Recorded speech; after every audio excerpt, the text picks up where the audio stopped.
Assalamu alaikum lovelies, welcome back to my channel. I hope you all are doing great wherever you are watching me. My name is Sue. If today is your first time, so guys, today I'm going to be sharing how to make HAUSA KOKO or the spiced millet porridge. This is very detailed and step by step, so I hope you like this video, subscribe and share.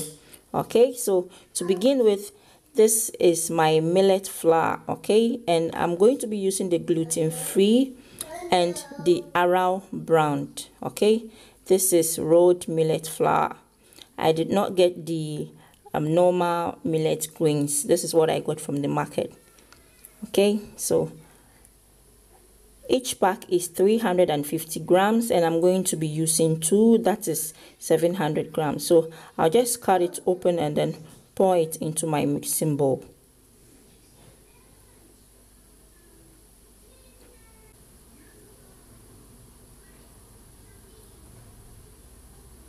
Just look at how it is. So this is already grinded, okay, and then rolled into small balls. When you add water to it, it's going to melt out completely. So I'll just show you how it is. Okay, so I'll just add a little bit of water and then give it a press. You see that it will just melt out. Okay, so this is so easy. Okay, yeah, so that's how it looks. So the next thing here is some cornstarch, and here are my spices. I have a tablespoon of chili pepper and a tablespoon of negro pepper, 2 big fingers of ginger and 1/4 teaspoon of alligator pepper, a tablespoon of black pepper and a tablespoon of cloves. Okay, so like I do all the time, I'm going to pour all the spices into my grinder and then crush it until it is halfway grinded. Okay, like I say, if your blender is good, you don't have to do it this way. You have to skip this method and add it to your flour or to your millet. Okay, so I'll just add it to the millet grains. Okay, and then begin to chop my ginger. And with the ginger also, you don't have to take out the skin, because we will be using the traditional method to sieve it, and that will take out all the excess skin that comes with it.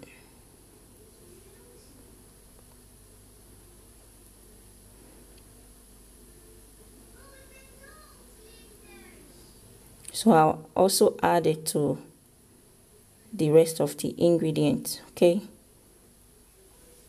stir it together before I blend. So I'll take it away to go and blend, and here is it well blended. I'll then again rinse off the blender and add the rest of the water to it. Give it a stir.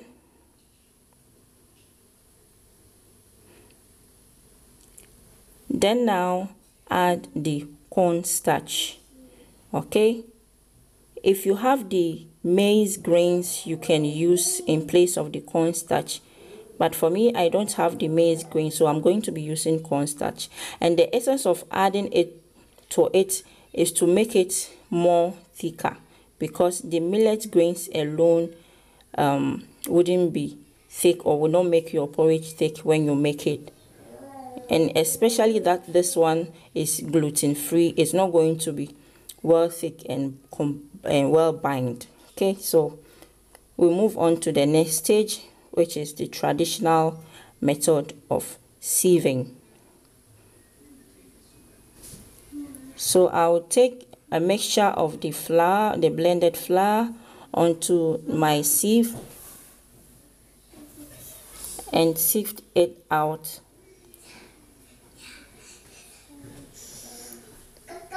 Like you can see, as easy as that. And I'm going to do so until everything is exhausted, is done there.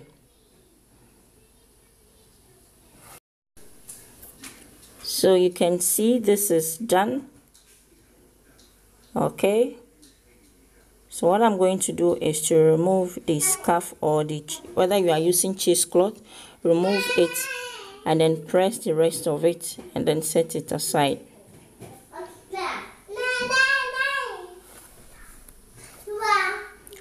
So now I'm stirring. Just look at how it is. So everything is done perfectly. So what I'm going to do now is to cover it and set it aside in a warm place for the fermentation. Okay, that is the next stage. So I'm going to leave it to ferment. So this is few days later. Okay, because I want it well fermented. It's about 3 days now. Okay, and you can see there are some white substances on top of the water. So I'll just strain out or scoop out those white substances on top of the water before I proceed to the next level.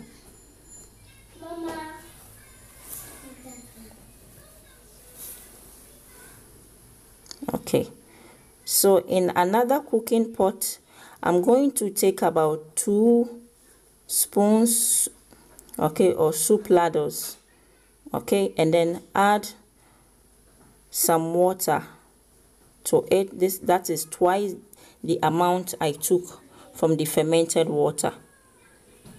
Okay, add it and then place it on fire. Just look at it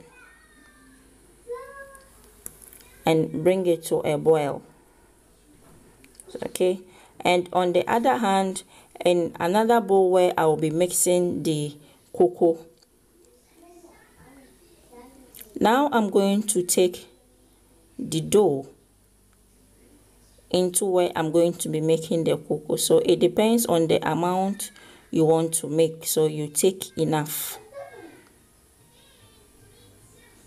Whether you are making for 2 persons, 3 persons, or depending on the number of your family. Okay, so I'm taking for just 2 persons. It's really sticky at the bottom, so I'll cover it and then set it aside, then proceed with the one I'm going to be using. Just look at how it is. Okay, so in another small bowl, I'll just take about a tablespoon or 2 of the dough, okay, and set aside. So now I'm going to be diluting it with some water.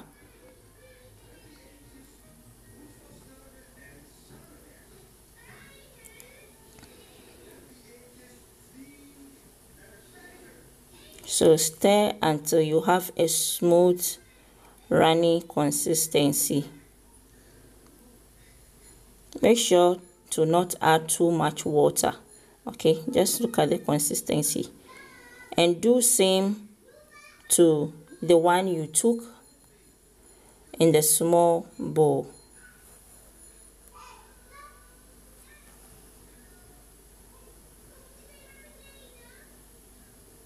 And with this one, after I have finished mixing the cocoa, I'm going to add it to it to give it the raw millet taste. Okay, if you are enjoying the HAUSA cocoa, which is well done, you have a taste of the raw millet. So I'll cover it and wait until my water boils. As you can see, the water has started boiling already. Okay, let me draw the camera so you can see well. Just look at that. So when you add the fermented millet water to it, you see that when it begins to boil, you see some white substances on top of the water. Okay, so now let's start making the cocoa, and I'm going to take you through to whenever you are making it and there is a fail. Okay, so you add your hot boiling water to the porridge, making the porridge, and then continuously stir because you wouldn't want any lumps. Okay,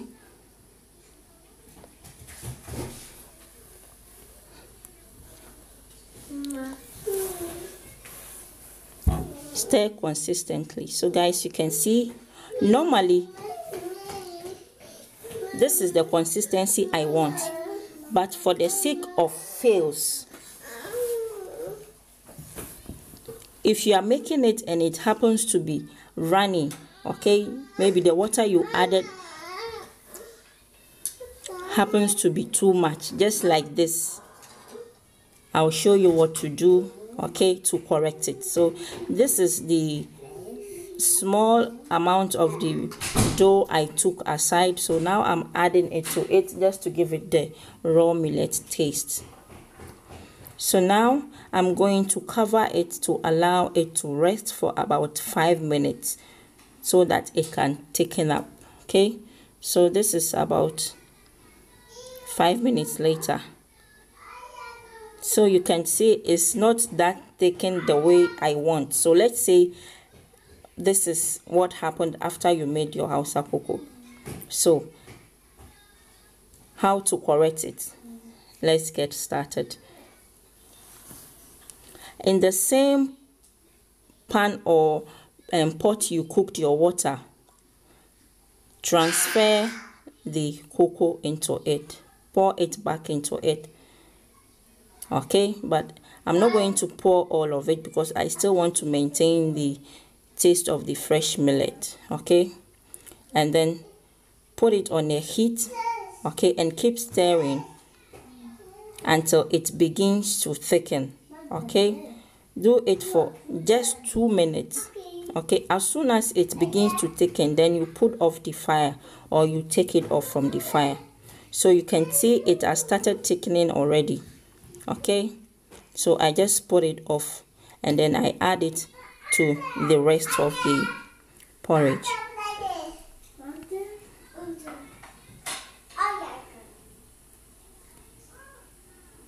Like that. So guys, our spiced millet porridge is done. The authentic original HAUSA KOKO is done. Like we say, we don't cook HAUSA KOKO, we cook it on the ground. So if you want to start the HAUSA KOKO business or you don't have an idea of how it is done, I hope this video helps out. Okay, so you can serve now and enjoy your HAUSA KOKO. So here I will be adding some sugar to your taste. Voila, our HAUSA KOKO or the spiced millet porridge is ready. So you serve it with anything you want: bread, peanuts, pinkauso, kose. This is a leftover pinkauso and kose. That's how I'm going to match the cocoa boot to boot. So thank you so much. I hope you enjoy this video. Bye.